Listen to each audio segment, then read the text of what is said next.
Di awal film ini memperlihatkan seorang putri yang bernama Dewi Anjani sedang berlari-lari kegirangan di pinggir hutan. Dan tidak jauh dari sana terlihat dua orang adiknya yang bernama Kuwarsi dan Kuwarsa yang sedang mengejarnya. Tampaknya Kuwarsi dan Kuwarsa menginginkan sesuatu yang ada di tangan Dewi Anjani. Yunda Anjani, kami hanya ingin melihat sebentar saja. Dewi Anjani tidak bisa mengabulkan permintaan adiknya. Tampaknya Anjani tidak mau berbagi tentang sesuatu yang ada di tangannya itu. Lalu kejar-mengejar pun akhirnya terjadi hingga akhirnya mereka sampai di rumah mereka. Hai, kemari kalian. Kami hanya ingin melihat benda yang dimiliki Yunda Anjani, Romo. Dan kami merasa ini menyangkut keadilan Romo Begawan. Romo sudah tidak adil dalam memperlakukan kami. Kuwarsa, berani kamu bicara seperti itu kepada Romo? Diam-diam Romo telah memberikan pusaka kepada Yunda Anjani. Pusaka? Anjani, pusaka apa yang dimaksudkan adikmu? Tidak ada, Romo. Dinda Kuwarsa dan Kuwarsi saja yang berdusta. Hamba punya saksi, Romo. Paman Jembawan yang menceritakannya kepada kami. Jembawan? Hamba Gusti. Benar. Kamu melihat Anjani memiliki pusaka? Benar, Gusti Begawan. Beberapa kali tanpa sengaja, hamba melihat Dewi Anjani menimang benda yang berkilauan, memancarkan cahaya keemasan. Ampuni hamba, Romo. Hamba memang memiliki pusaka itu. Romo bangga, Anjani. Kamu telah berhasil mengalahkan angkara murka di dadamu. Sekarang berikan cepu manik itu pada Romo. Dengan segala bukti yang mengarah kepadanya, Dewi Anjani tidak bisa mengelak lagi. Ia mau tidak mau harus menyerahkan cupu manik Astagina yang ia sayangi itu kepada Romonya, Resi Gautama.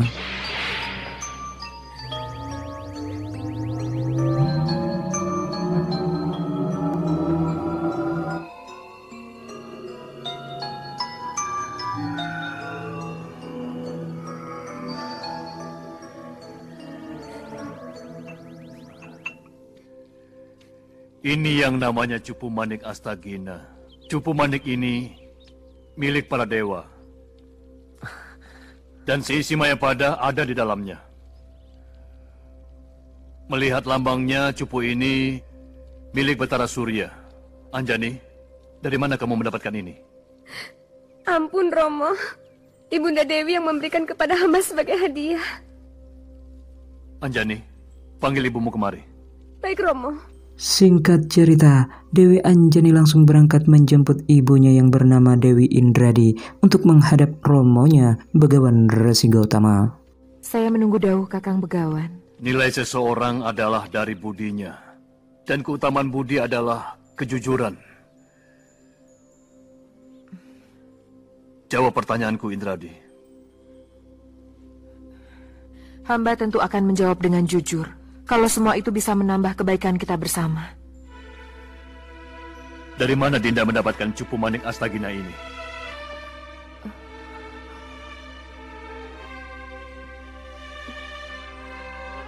Kita akan berpisah selamanya, Kanda Batara Surya.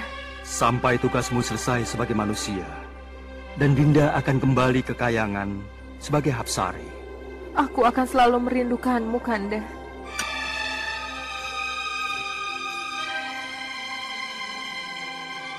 Terimalah cupu manik Astagina ini. Kalau Dinda sedang murung dan bersedih, bukalah tutup cupu manik Astagina ini. Maka seluruh keindahan yang ada di alam Mayapada ini akan muncul di dalamnya. Memiliki cupu manik Astagina ini berarti menguasai dunia. Tapi ingat Dinda, jangan katakan kepada siapapun bahwa cupu ini adalah pemberianku.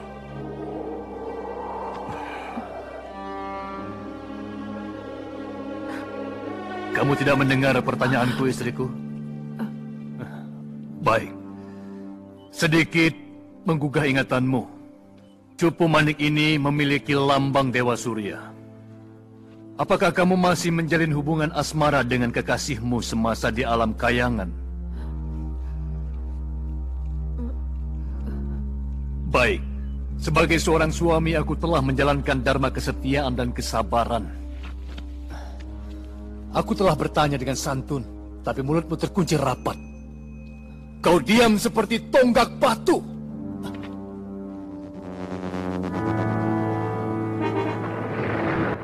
Dewi Indradi yang hanya terdiam membuat Resi Gotama sangat marah sehingga dia menurunkan kutuk pasuhnya kepada Dewi Indradi, dan seketika itu maya pada seluruhnya berguncang karena kedahsyatan kutuk pasuh itu.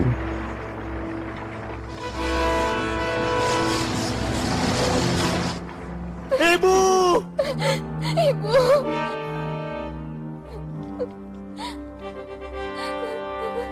Sampai hati Romo menjatuhkan kutuk palsu kepada istri Romo sendiri. Romo Begawan, ampunilah Kanjeng Ibu, Romo. Kembalikan beliau seperti sedia kala. Iya, Romo. Hamba bersedia menggantikan menerima kutukan, Romo. Hamba bersedia menjadi tugu atau menjadi batu sungai sekalipun, Romo. Kutukan yang keluar dari mulut seorang resi adalah keniscayaan. Sebab sama seperti raja, sabdo resi tan keno wolawali.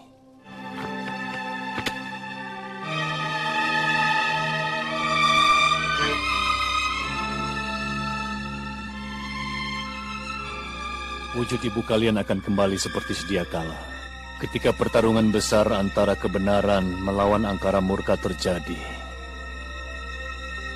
Seorang wanara sakti berkulit putih akan menggunakannya sebagai senjata untuk menghancurkan kepala salah seorang pengikut Raja Angkara Murka itu. Ketika itulah, wujud asli ibu kalian akan kembali.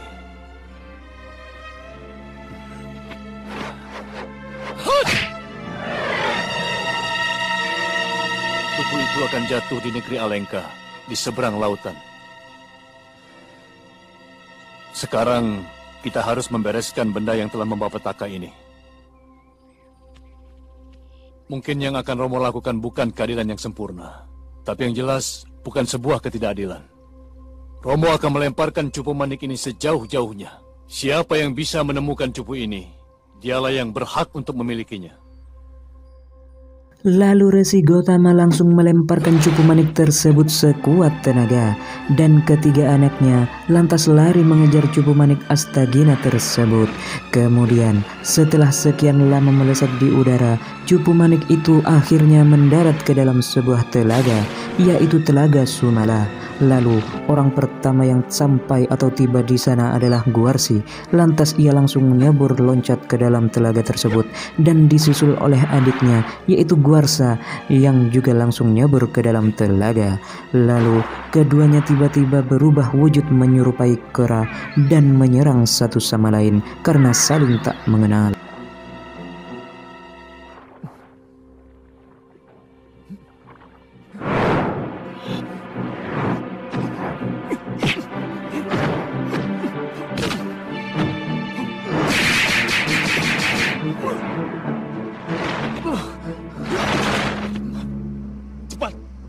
Berikan cupu manik itu padaku. Pasti kamu telah mengambilnya dari telaga itu. Kau yang telah mencurinya. Berikan padaku. Aku yang lebih berhak daripada kau. Kurang ajar.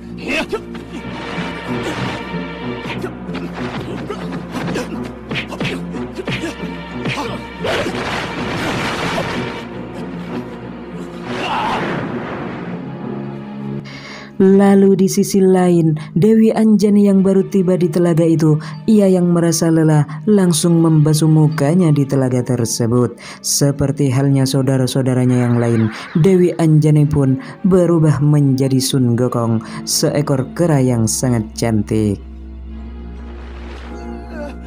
Tolong! Kakang Guarsi! Tolong aku, Kakang! Tolong! Hei! Siapa kau? Kenapa kamu manggil-manggil namaku? Hah?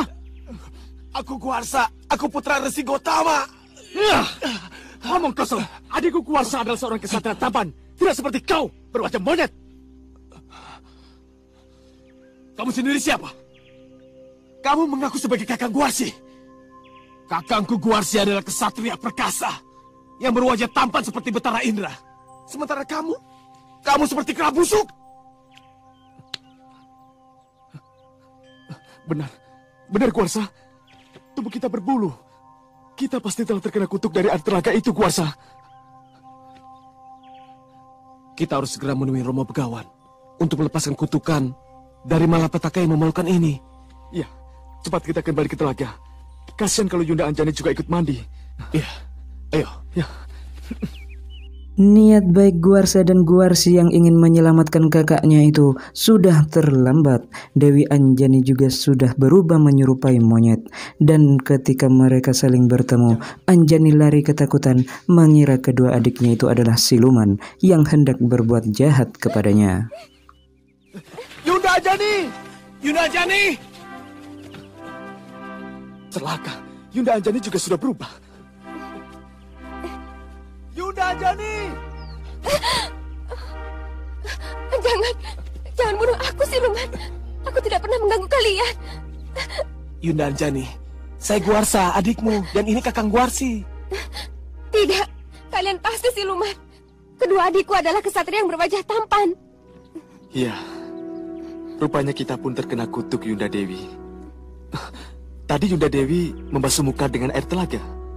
Benar. Kami berdua mencebur ke dalamnya, karena kami menyangka cupu manik itu tercebur ke dalam telaga Yunda Dewi. Dan ternyata wajah dan seluruh tubuh kami berubah seperti ini, Yunda.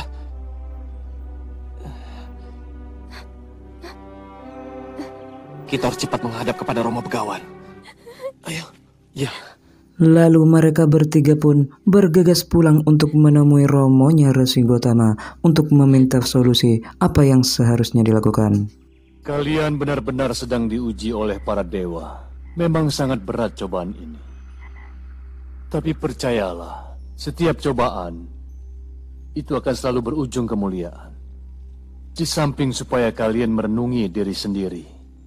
Kesalahan apa yang kalian perbuat? Romo, mintalah bantuan kepada Dewa Agung Romo Resi. Kembalikanlah kami ke bentuk seperti sedia kala. Atau kutuklah hamba sebagai batu untuk mendampingi ibunda, Romo. Hentikan tangismu, Anjani. Pepesten atau suratan dewa, jangan kau sesali. Terimalah dengan dada lapang. Lalu apa yang sebaiknya kami lakukan, Romo? Bertapalah kalian di hutan Sunya Pringga. Guarsi, lakukan tapa ngalong. Dan Guarsa dengan tapa ngidang. Anjani, bertapa duduk di tepi telaga Sumala yang telah memberimu malapetaka. Dan mulai sekarang, Guarsi kuberi nama Subali. Guarsa menjadi Sugriwa.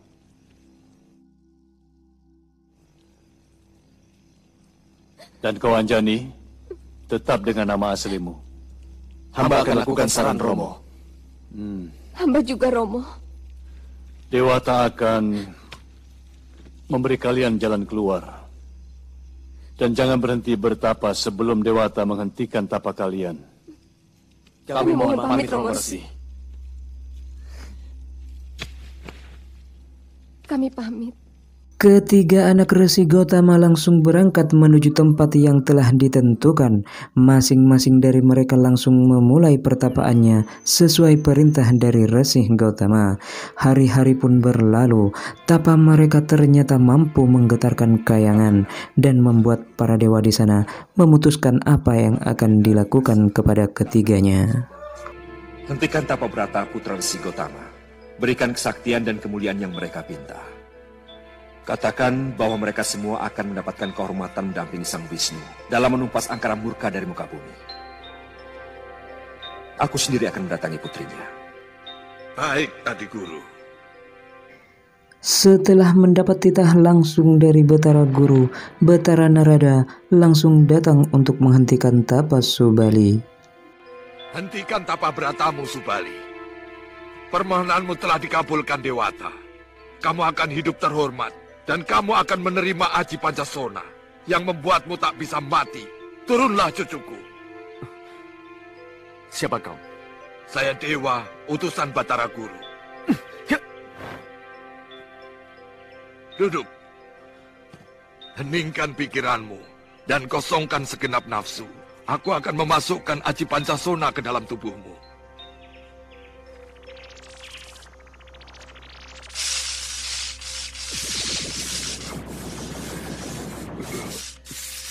Itu tadi pemberian Sang Utipati Batara Guru. Sekarang saya mau kasih imbu. Sebuah ajian yang membuat tubuhmu membesar sampai setinggi gunung. Jangan melek dulu. Mangap.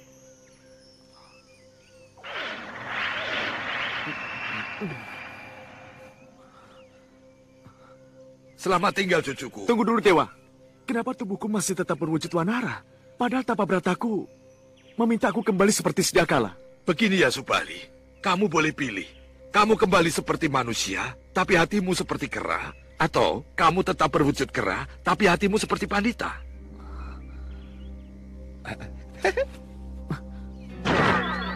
Setelah menyelesaikan urusannya dengan Subali, Batara Narada langsung menghampiri Sugriwa. Hentikan tapa beratamu, Sugriwa, putra Gautama. Dewata Agung telah mengabulkan permohonanmu.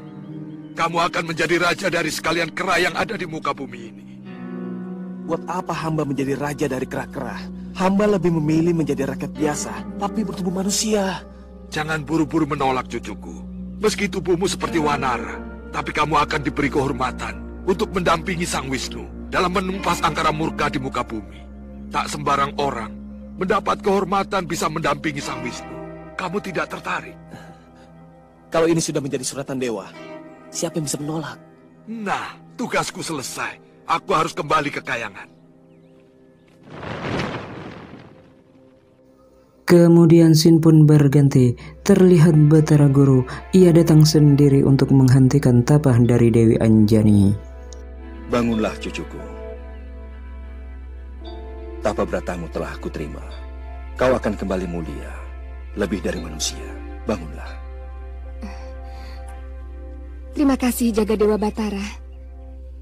Dari beribu laksa wanita, kamulah yang terpilih para dewa untuk melahirkan seorang pendamping Sang Wisnu dalam menumpas angkara murka di Mayapada. Ampun, Gusti Jagadewa Batara. Hamba tidak mengerti maksud Paduka. Ya, aku akan menitipkan bibit kesatria suci ke dalam perutmu. Karena seorang kesatria suci hanya boleh lahir dari perut seorang wanita yang suci. Sesudah tugasmu selesai, kamu akan kembali menjadi Anjani yang cantik. Dan kuperbolehkan tinggal di Kayangan bersama para Apsari. Kau bersedia, cucuku? Tidak ada hak hamba untuk menolaknya, Paduka. Bagus. Sekarang bersiaplah menerima bibit kesatria suci yang kubawa dari Swarga Meniloka. Pejamkan matamu.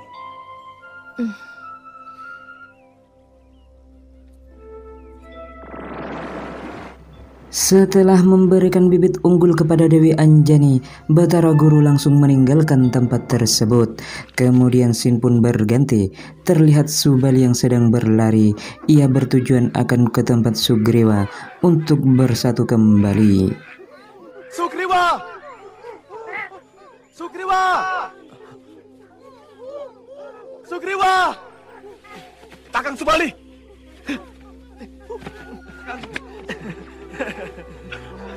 Kamu juga sudah menghentikan tapang hidangmu, Sugriwa? Ya, Kakang. Seorang dewa yang mengaku bernama Batara Narada mendatangi saya dan menyuruh menghentikan tapa berata saya, Kakang. Dia itu bapakku. Siapa dia? Dia bernama Anila. Mengaku putra Batara Narada. Memang betul kok. Akhirnya Subali dan Sugriwa bertemu kembali. Mereka pun memutuskan untuk hidup bersama sambil menunggu keputusan Sang Dewa, di mana mereka akan menjadi bagian penting mendampingi Sang Wisnu untuk memberantas kejahatan. Lalu Sin pun berganti. Dewi Anjani yang mendapatkan bibit dari Batara Guru, kini ia tengah hamil besar dan tanpa terasa hari ini adalah hari persalinan baginya. Dan beberapa putri dari Kayangan, mereka turun untuk membantu persalinannya. Mau apa Tuan Putri Kayangan menyambangi hamba? Kami datang untuk membebaskanmu dari kutukan. Berbaringlah di batu itu, Anjani. Swarga tempatmu tinggal sudah begitu merindukan kedatanganmu. Sebentar lagi anakmu akan lahir. Tentu kabar ini merupakan kabar yang sangat membahagiakan bagi Anjani. Dengan bahagia dan senang, Anjani pun menuruti segala permintaan dari putri-putri Kayangan yang membantunya dalam persalinan.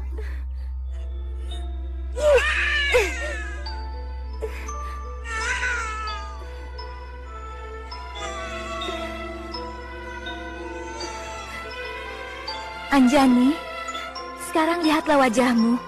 Kamu telah kembali menjadi putri cantik jelita. Tapi duka itu berpindah kepada anakku. Tidak, Dewi. Anakmu tidak akan pernah berduka oleh rupa wajahnya. Karena dia tidak pernah memiliki wajah lain. Dewa memberikan namanya Anoman. Hanya 3 sasi, kamu akan menyusui anakmu. Sesudah itu, sebaiknya segera menempati swargamu. Lalu, bagaimana dengan Anoman? Alam yang akan membesarkan dan mendewasakannya. Para dewa akan memberinya kesaktian untuk menjalankan tugas sucinya.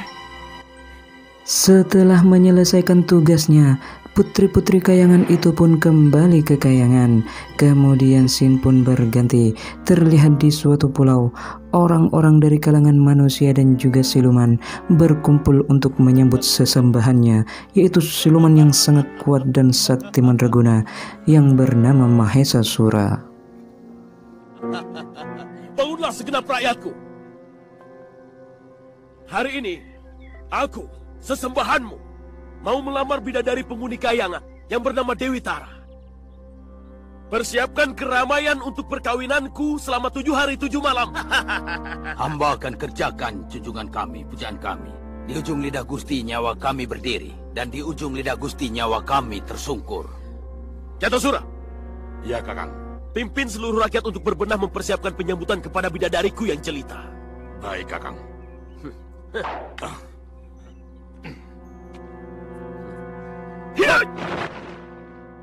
Lalu Mahesasura ditemani oleh Lembusura. Mereka pun langsung menuju kayangan. Mereka berniat untuk mempersunting Dewi Tara dan akan melakukan kerusakan di sana jika hal tersebut tidak bisa terkabul. Mereka berdua merasa sanggup dengan kesaktiannya mengalahkan seluruh dewa yang ada di kayangan.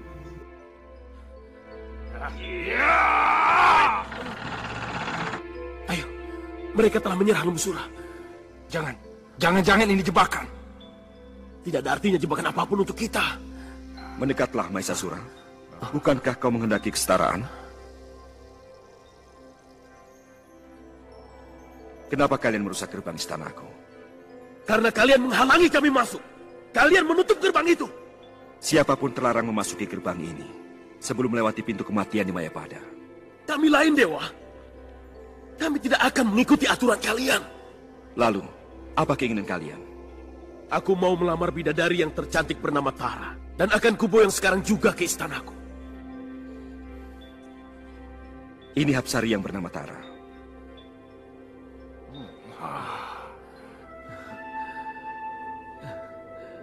Kami selalu memberi kebebasan kepada siapapun untuk menyatakan keinginannya. Sebagaimana kamu menginginkan mempersunting bidadari, maka yang bersangkutan kuberi kesempatan untuk memberi jawab atas keinginanmu. Tara Hapsariku, kamu sudah mendengar ada seorang siluman telah melamarmu. Apakah kamu menerimanya?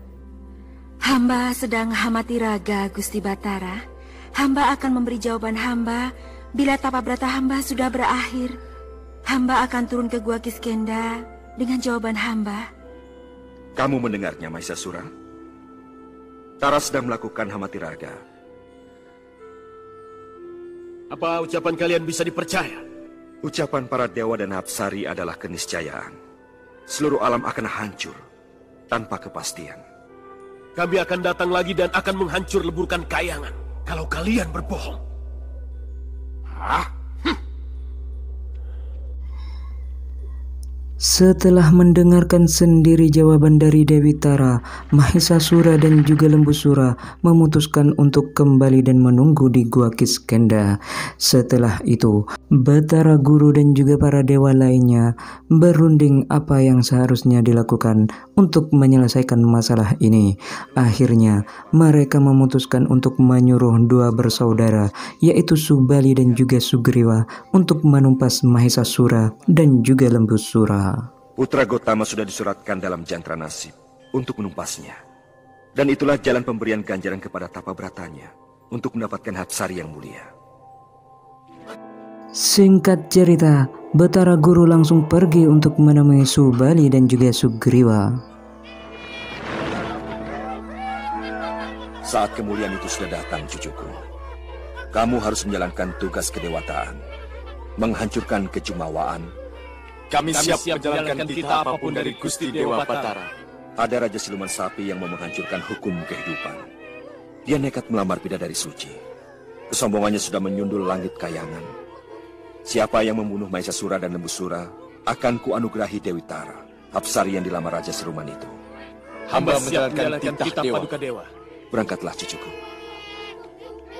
Setelah mendapat tugas pertamanya dari Batara Guru, Subali dan juga Sugriwa langsung bergegas berangkat ke Gua Kiskenda.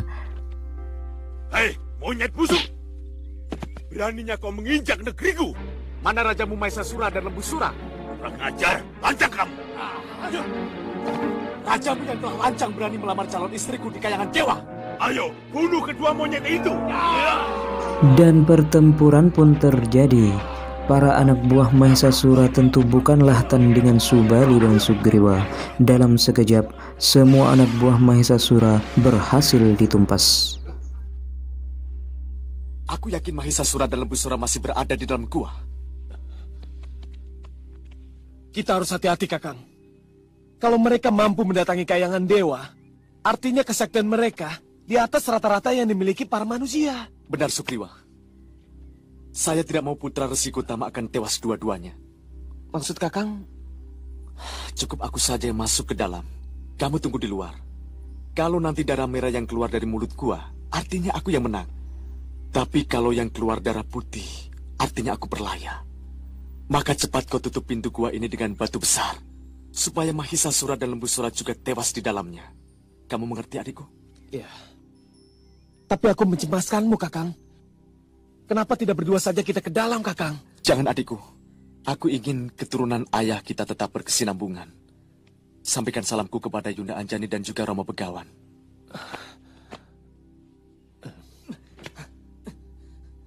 Mahesasura! Lembusura! Ayo sini lawan aku! Kalian telah lancang berani meminang calon istriku dari swarga!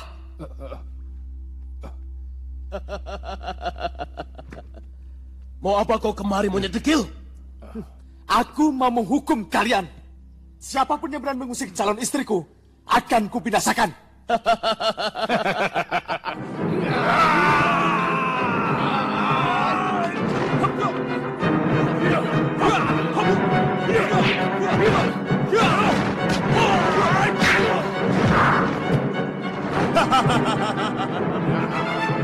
Jangankan seekor kera, dewa pun dengan mudah kubunuh dengan satu tangan.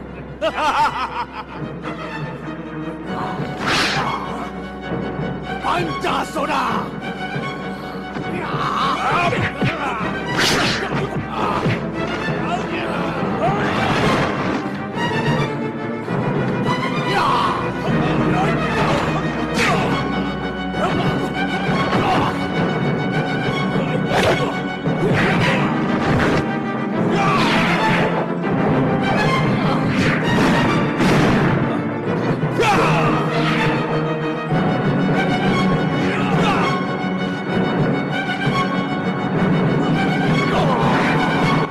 Dengan tinju saktinya, Subali akhirnya dapat mengalahkan Mahesasura dan juga Lembusura sekaligus. Lalu di mulut goa, Sugriwa yang melihat darah putih dan darah merah bercampur mengalir, mengira bahwa Subali juga ikut tewas bersama Mahesasura. Dan sesuai perintah dari kakaknya itu, akhirnya Sugriwa menutup mulut goa itu dengan batu besar. Dengan perasaan sedih, Sugriwa akhirnya kembali ke kerajaannya.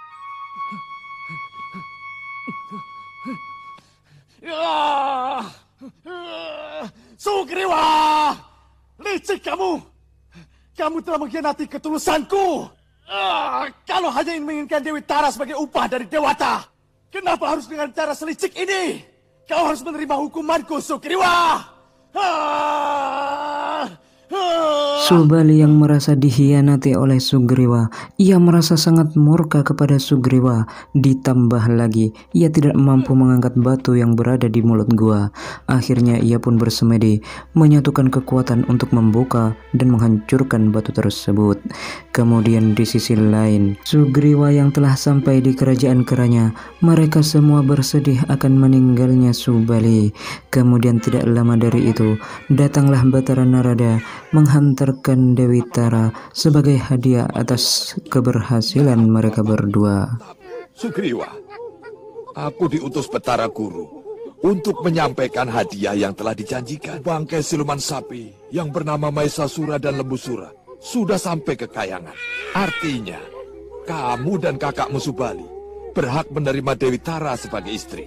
Sebenarnya Kakang Subali lah yang lebih berhak daripada hamba Gusti Batara.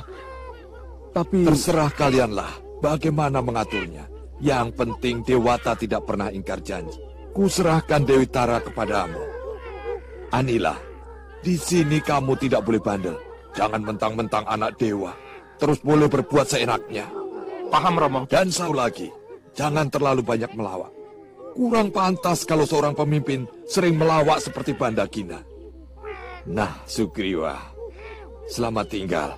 Selamat berbahagia dengan istrimu, Dewi Tara.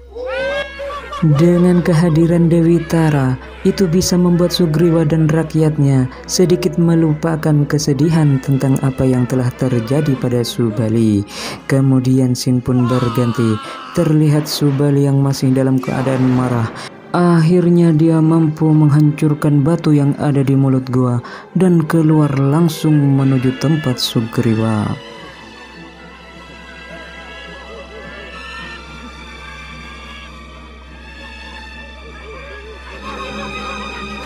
Sugriwa!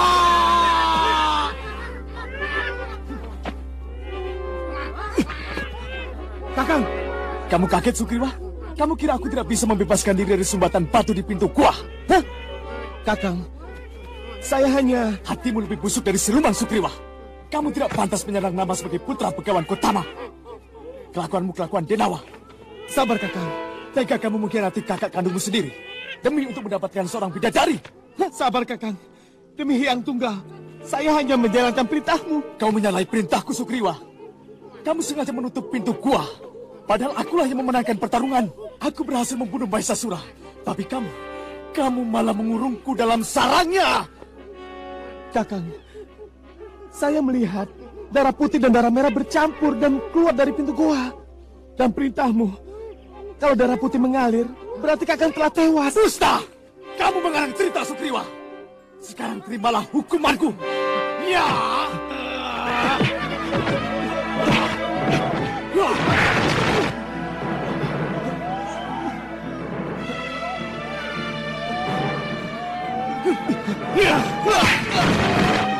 Sabar. Buang nafsu angkaram. Ada soal bisa dirembuk. Dan kita buktikan apakah ucapan Sugriwa itu benar atau salah. Jangan campur Anila. Apa kamu mau aku lemparkan keluar bumi? Hah? Jangan. Nanti saya bisa dimarahi Romo Narada. Karena saya untuk menjagamu dan Sugriwa.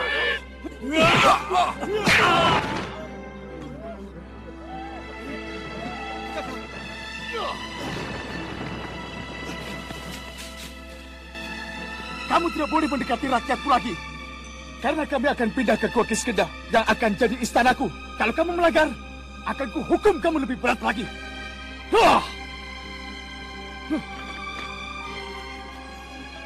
Semoga hatimu akan terbuka, Kakang. Dewa, nasib apa lagi yang harus aku jalankan? Dan bersambung. Saksikan kelanjutan film Karmapala Ramayana di channel kesayangan kalian, Herman Studio. Jangan lupa like, share, dan subscribe. Sampai jumpa di video selanjutnya. Salam Herman Studio.